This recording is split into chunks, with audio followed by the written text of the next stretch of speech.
In this lesson, we'll go over all our controls and add some more details. We currently have the most basic motion, which looks pretty stiff because we don't have any rotations in any of the channels, except for the rotation Y going back and forth. So we need to add some overlap and more flexibility to the body. Let's begin with the main body control. Select it and go to the graph editor. What we want to see here is a more simplified curve. We only need to have the extreme values on the passing poses. That is, when our weights shift to the other side from one foot onto another, which will be holding the weight. We have the right value set on frame 7, where we have the first passing pose, and frame 19, where the weight shifts to the opposite side. So all the other keys except for the contact poses we can delete. Now we have a simplified, clean motion of our weight, going left and right, and shifting from one passing pose to another, keeping the weight centered between the feet on the contact poses. Okay, translation Y we've already set up before, and we don't want to animate translation X because we don't want the body going forward and back. We can move on to the hips control. Currently, our hips have only rotation Y animated, going from one side to the other. So now that we have the main motion set, we can add more detail. So on the passing pose, when our back foot lifts up, we want our hips to be rotated up on the side to make more space for the lifting foot. And we want to do an opposite thing on the other side when the other foot is lifting up, so rotate the hips to this side. Just like we did with the main body control, here we need to delete all the other keys except for the contact ones. Now that we have our hips animated in rotation X channel, we can also animate the chest because the hips are giving us the information that the shoulders should be going the opposite way than the hips are. So on the passing pose, we need to rotate the shoulders down this way, and on the other passing pose, down to the opposite side. Delete the keys between these poses. Now let's look from the side and select the main body control. Let's go to the rotation Z channel.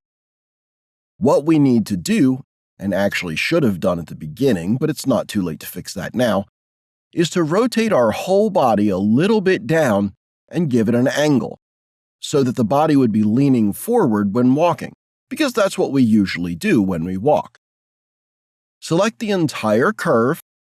While holding Shift and the middle mouse button, drag the entire curve down so that the character would be leaning forward a bit. Okay, not too much, just a little bit. Now we can also animate the hips rotating in the Z-axis as well. Because our foot is now going forward on the passing pose, we want to rotate the hips in a little bit. On the other side, at this specific channel, we don't want to do the opposite thing. Even though the opposite foot is coming forward, we still have the same motion of the hips going forward. So, we would have this sort of an M shape if we delete the other keys except for the contact ones. We want to do the same thing with the chest as well, only to the opposite side. So on the passing poses, our chest goes down.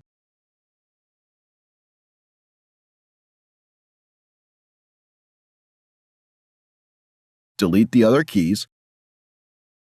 And now we have the same curve just flipped over, creating a W shape. You can already see how the top of the body is getting more flexible. If you really want to see the difference, you can exaggerate the motion and bring the values further. Once you're able to see that your timing is right and the chest is overlapping, you can tone the curve down a little bit to make it more subtle.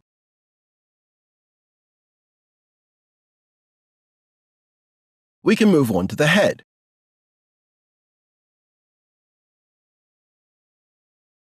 First, we can do a similar thing to what the chest has in rotation Z channel for the head. For now, let's bring the head down on the passing pose. Same thing on frame 19. Delete the other keys. Because our head needs to be overlapping and should come later after the chest, we can do this.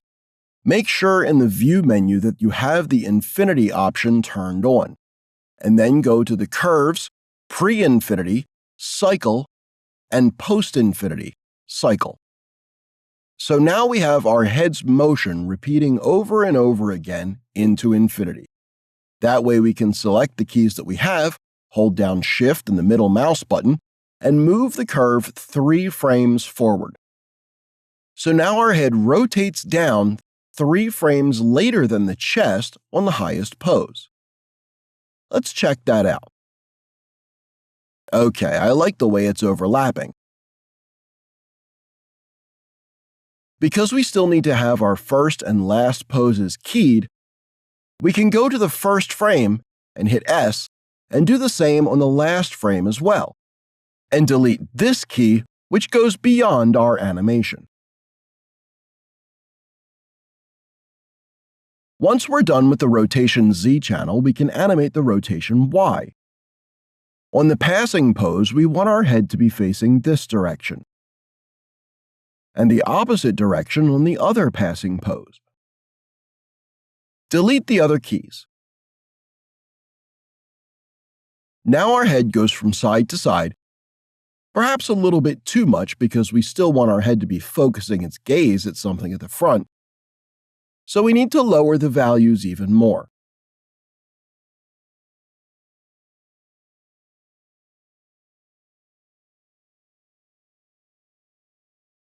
Actually, we can leave the head rotation values the way they are, because I think our chest rotation Y is too strong. We can delete all these in-between keys to clean up the curve and then select the bottom keys and bring them up. And the one at the top, bring a little bit down. Okay, I like this better. Let's continue with our head details. Finally, we reach the rotation X channel, and as our weight starts to go from right to left on the passing pose, on frame 4 we want to drag our head a little to the side from where the weight is coming. On the other side, on frame 16, let's rotate the head to the opposite side. Delete the keys that are in between except for the contact poses so we have this shape of the curve. Alright, our body is way more flexible now. Finally, let's check the shoulder rotations. Basically, our main motion comes from the rotation Z channel, which is going forward and backwards. So let's start with this channel. Let's look from the side and see if we have the arm enough at the front, which I think we do. We can delete the other keys. Now let's go to the other channels. Rotation Y channel, we don't want to have too many details, because for now we're learning a simplified walk, so I just want to check my contact poses whether they have a good placement of our arm, and I think they do. So we can also delete the other keys and just leave our simple curve. Rotation X channel, we don't animate at all, so let's just leave it. For the other arm, let's do the same and clean up the curves. Okay, we have the right positions, so we can delete the other keys.